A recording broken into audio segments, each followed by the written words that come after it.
Ọhaneze ndị Igbo ekene m unu na okwu ji ebe n'ụbọchị nke taata bụkwa n'okwu na-abụ na ahapụ ikwu ya ọ dịka ihe ọ na-emebisi. O nwere ofu ihe na-eli anyị nne n'ahụ n'ala Igbo anyị, achọkwana ka anyị na-etinye ọnụ na ya, maka na afọrọ m ihe mere na mmadụ ya pụta kịta ịbụ memba na chọọchị anyị maka ihe siri ike, o nwezia ka o si wee mee ijide ụgwọ na meeting ka ị na-eji ụgwọ ahụ emegide ihe mberede abịbịa mee n'ezinụlọ. Asịzi oke ndị ụka bịa nụkwa unu kwa ozu na ozu adago agọ, asị gị na ama nkwa ozu na ọ bụrụ na akwụkpọghị ụgwọ iji na meeting. Asị na ama nkwa ozu na nwoke aji ụgwọ na CWO na nwaanyị aji ụgwọ na CMO, akwa ya CMO nwoke, CWO nwaanyị.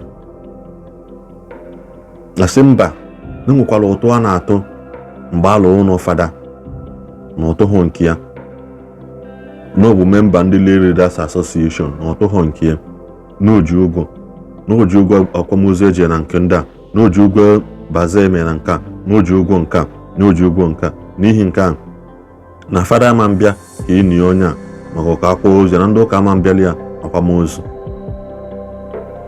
Ụmụ ihe anụnwa na-emeziwe n'afọ na iwọchi ya na Igbo anyị kịta, majority of people n'ebe ahụ bụ Catholic, mana ihe mezia eje chọwa pastọ outside ya bịa ka ọ kpee ọkwa eni ozu kwa ya,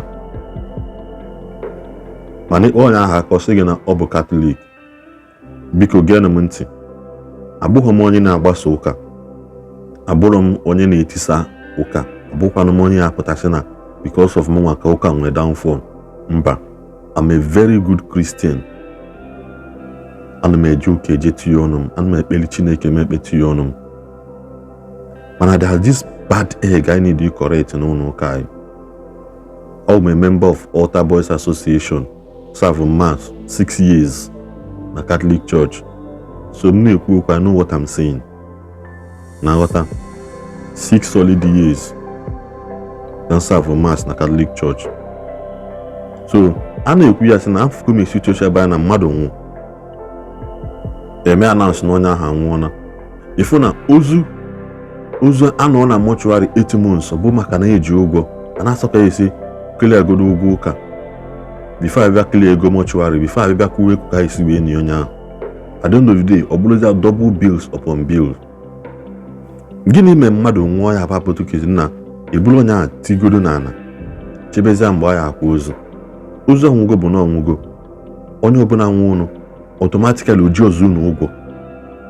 Kezi ihe mee na mgbe onye ahụ nwụrụ ya abịa suke ka emepụgodo ihe n'igodo onye anụnwa, enwezi ihe ọzọ enide ịkpa akpa ya weta ezinụlọ ya. Mana onye pụta asị mba na ama mme iji eje kachie ntị bụrụ onye grupu ha, onye hedi obilong otu, ọ bụrụ onye night bụrụ ịkachie ntị jee ibicha abata suspend ya gị gị why ji wee jee nke ahụ.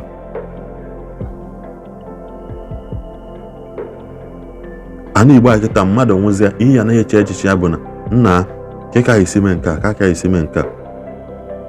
Mmadụ nwụọ ọ bụrụgo a total carnival on its own, a total carnival n'ihi eme nke a mee nke ọzọ. Onye nwụzia echiche na-egbu ndị nọ ndụ na mmadụ anwụọla, eme nke a eje ebe a akwa ozu nke a. The same thing a na-eme na achọwa ịgba nkwụ, asị gị na ama mbata be ndị a ole sịkwa na oje village meeting eje dete nke a, ole sịkwa na oje ebe ụmụnna weta flag nke a, ole sịkwa na oje ebe ndị bedo otu a neta permission nke a. Adịghị m against mmadụ ibi ndụ ọma mgbe ọ dị ndụ. Bie ndụ gị, bie ya ọma, maka ịnwụọ ezinụlọ unu ka ya ata afọ. Mana what happens to where na something may be beyond your control? What happened in that situation? Afụgo m ndị pụtasị na a lot of people this thing emego ha. A lot of families suffered because na mpa ha ma mma ha ma nwanne ha ji ụgwọ n'odo asị mba na ama nkwa na onwekwa onye abatabe ndị a ndị be ha ji ejide ụgwọ na mitin nka ndị be ha ji ifo mgbe ahụ ebupụtewe rejista enwegwu na-ebupụtewe rejista si nke mgbe onye a dị ndụ gịnị mụ na onye ụdị anọghị wute onye a kpaa aka isi na-akwụ ụgwọ a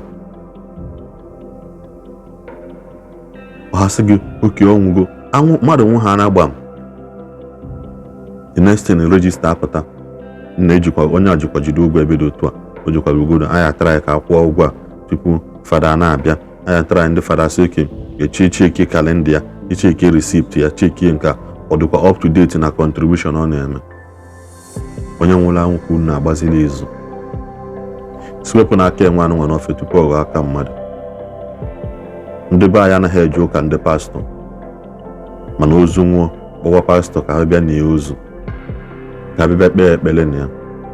A lot of people apụọna na Catholic Church today because of this incident, man. A lot of people apụgo na Catholic because of this incident of akwaghị ozu. Ekwuchakwa m kwa ha m n'ọnụ ụbọchị nketa na-asị na ebe ọbụla ị nọ elele vidiyo biko kaba ahụ shie ya unu nwa nọrọkwanụ na ndị isi na-eso emenya bụ ihe anụnwa mee kaba na-arụ gbochie ya n'oge kaba na-ahụ gbochie ya n'oge mmadụ nọ na mitin jidegodo ụgwọ 50,000 ọnwa si famili ha biko ọnụ ọbụla unu ji weta ka ụgwọ na unu si unu ama mgbagharachi ha ncha ọnụ ọbụla unu ji wetanụ ka agaba a na-eme ya eme biko ụmụnna ekwuchakwanụ nke ọha m n'ọnụ ka enwenụ mgbe ọzọ.